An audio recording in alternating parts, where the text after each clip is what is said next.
प्रदोष का दिन आएगा तो हम भगवान शंकर को प्रदोष के समय में, शाम के समय पर हम बेलपत्र, शमी पत्र, चावल समर्पित करेंगे। आप तो प्रयास करा करें, कभी अगर मौका मिल जाए तो प्रदोष काल में, प्रदोष के समय पर एकांतेश्वर शिवलिंग मिल जाए, कहीं एकांत में कोई शंकर भगवान का शिवलिंग मिल जाए, एक बेलपत्र लो, उसके ऊपर एक शमी पत्र रख लो, एक चावल का दाना रख लो, अपने मन की बात बाबा से कहकर श्री शिवाय नमस्तुभ्यम बोलकर शंकर भगवान की अशोक सुंदरी वाली जगह पर स्पर्श कराकर वही शमी पत्र, वही अक्षत का दाना, वही बेलपत्र शंकर भगवान के शिवलिंग पर उसको समर्पित कर दो। समर्पित करते समय ये जो डंडी का मुख है, ये जहां जलाधारी होती है, पानी बहता है, उस ओर डंडी का मुख होना चाहिए। जिधर पानी बह रहा है उधर से करो।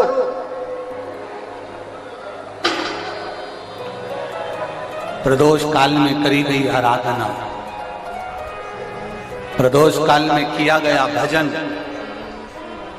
केवल प्रदोष के दिन ही नहीं, प्रदोष काल में कभी भी शंकर को याद करो। वैसे तो शंकर भगवान को याद करने के लिए कोई समय निश्चित नहीं किया गया कि इस समय शिव जी को याद करना। मौत का और महाकाल का आने का समय कभी निश्चित नहीं होता।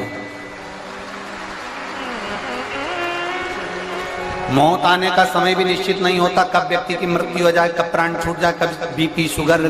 कभी गड़बड़ हो जाए, कब किसको कौन सा रोग हो जाए, कब किसी को अटैक आ जाए, कोई समय का भरोसा नहीं है। मौत का जैसे समय नहीं होता, उसी तरह महाकाल के भजन का, शंकर भगवान के गुणगान का, शिव जी की भक्ति का कोई समय नहीं है। तुम जब पुकारो, मेरा देव अधिदेव महादेव तुम्हारे सामने खड़ा है। तुम करते हैं। जिस प्रदोष के दिन का आपको बधाई कल हमने दी थी कि प्रदोष की आपको बधाई हो। प्रदोष शाम का जो समय होता है, प्रदोष काल जो होता है, उसका वर्णन जब हम करते हैं, ये प्रदोष की पूजन का विधान किसने बनाया, ये प्रदोष की पूजन का नियम किसने बनाया, ये प्रदोष की संध्या काल का, प्रदोष के समय का पूजन का विधान कौन बनाया, ये प्रदोष के समय पर एक बेलपत्र चढ़ाने का विधान किसने बनाया, प्रदोष के समय पर एक शमी पत्र चढ़ने का विधान किसने बनाया, प्रदोष के समय पर अगर मान लो कोई भिखारी से भिखारी व्यक्ति भी है जो ठेला चला रहा है, उसके पास में खाने के लिए कुछ नहीं है, हटे कपड़े पहन रहा है, उसकी जिंदगी में कुछ भी नहीं बचा और कर्जे में लदालूम हो गया, एक चावल का दाना अगर वो प्रदोष के दिन, प्रदोष काल में शाम के समय पर शंकर के शिवलिंग पर चढ़ा देता है तो 3 या 4 प्रदोष में उसका कर्जा चूकना प्रारंभ हो जाता है। वो प्रदोष का विधान है। इतना ये प्रदोष का वर्णन करा किसने, इतना प्रदोष की महत्वता बताई किसने, कौन करे इतना वर्णन।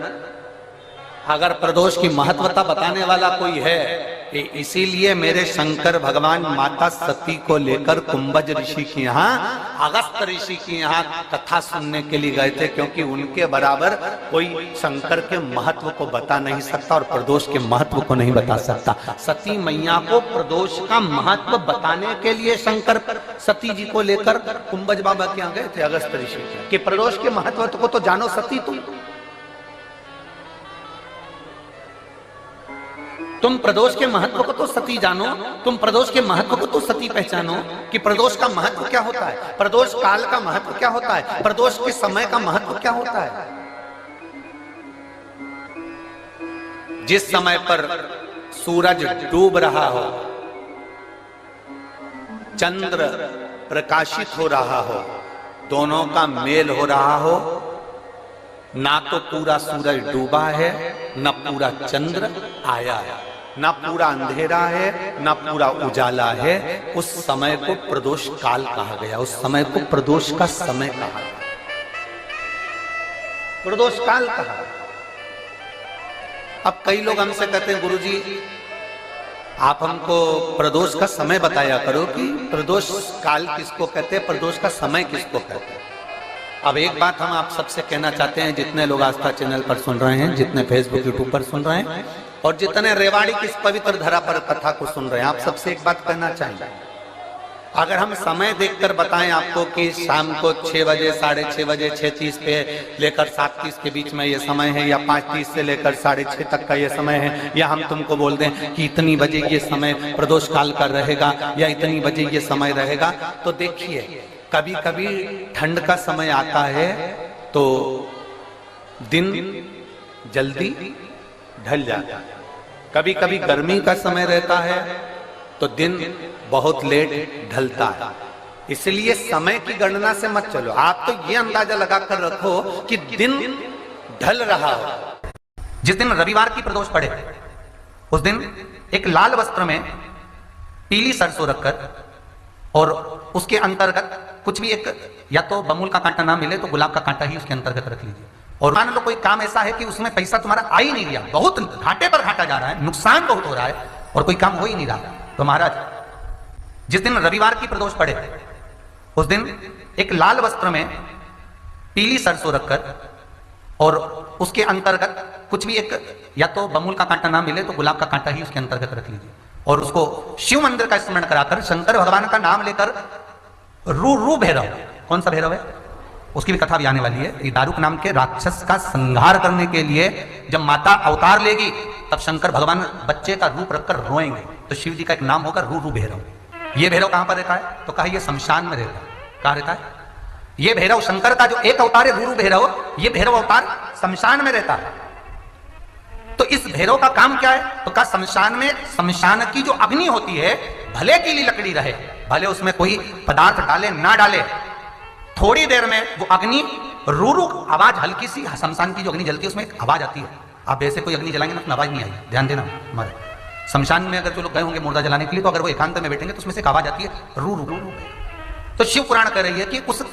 सरसों को, कांटे को रू भैरव का नाम लेकर जिस व्यापार जो नहीं चल रहा है, दुकान जो नहीं चल रही है, उस दुकान के सामने, उस व्यापार के सम्मुख में उसको जला दिया जाता है। ये करा जाता है रवि प्रदोष के लिए। महाराज कौन से प्रदोष? रवि प्रदोष के, जो सुख का भान कराती है, व्यापार की उन्नति के लिए, समृद्धि के लिए, लक्ष्मी के लिए इसका प्रयोग किया जाता है। तो यहाँ पर दारुक नाम का जो असुर है, दारुक नाम का जो राक्षस है, उसका एक ही कहना है कि मना रहा है प्रदोष हो, चाहे रविवार की हो, सोमवार की हो, मंगल की हो, बुधवार की हो, गुरुवार की हो, शुक्रवार की हो, शनिवार की हो, कोई भी वार की हो, प्रदोष, प्रदोष काल में शाम का समय सूर्य डूब रहा हो, बस डूबा ही हो, और उस समय पर केवल 3 दिन ऐसे रहेंगे, 3 बार ऐसे रहेंगे, 3 तिथियां ऐसी रहेंगी, 3 समय ऐसा रहेगा जिस समय पर तेरे द्वारा निर्मित शूल को भी शिव धारण करेगा और जगत का कल्याण करेगा। 3 दिन, 3 तिथियां, 3 बार, 3 नक्षत्र, 3 घड़ी, 3 पल।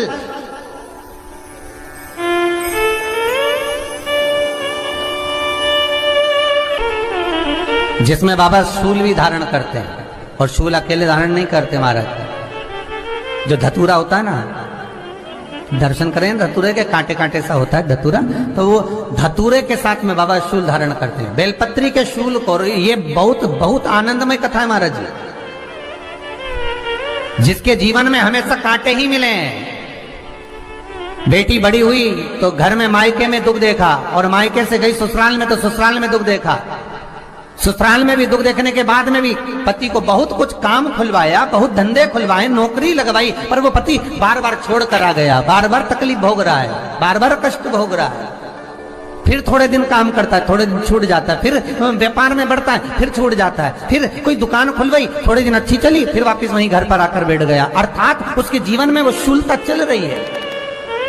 तो बाबा देवाधिदेव महादेव कहते हैं, ये 3 घड़ी, 3 पल, 3 नक्षत्र, 3 समय, 3 दिन में जो शूल मुझे समर्पित करता है, उसके जीवन से मैं शूल हटा देता हूं। वो 3 दिन लिखे स्कंद पुराण। जो प्रदोष आती है बैसाख के महीने में, बहुत ध्यान से सुनना भाई, जो अपनी जिंदगी से बहुत तंग आ गए हो, परेशान हो गए हो, कष्टमय जीवन जी रहे हो, बहुत दुखी हो गए हो, उनके लिए ये स्कंद पुराण का चरित्र फिर मिले ना मिले, आप प्रेम से सुन लो भाव से। पहला, बैसाख महीने की प्रदोष। चाहे वो शनिचरी प्रदोष हो, चाहे रविवार की हो, सोमवार की हो, मंगल की हो, बुधवार की हो, गुरुवार की हो, शुक्रवार की हो, शनिवार की हो, कोई भी वार की हो, पर बैसाख महीने की प्रदोष, प्रदोष काल में शाम का समय सूर्य डूब रहा हो, बस डूबा ही हो, और उस समय पर सूर्य के डूबन के तुरंत बाद बाबा को धतूरे के साथ में बेलपत्री ना चढ़ाते हुए बेलपत्री के वृक्ष के 7 कांटे बाबा के शिवलिंग पर समर्पित करे जाते हैं महाराज, अपनी जिंदगी में अड़चनों को हटाने के लिए। फिर आप जिस व्यापार में उतरे, जिस व्यवसाय में उतरे, जिस नौकरी में उतरे, आप दिल से करें, आपको तरक्की मिलेगी। आप हार नहीं सकते, नीचे नहीं आ सकते, उन्नति पर ही चढ़ेंगे। एक वैशाख मास की प्रदोष, दूसरा शिवरात्रि के दिन मध्याह्न का समय महाराज, जो बड़ी शिवरात्रि होती है माघ की,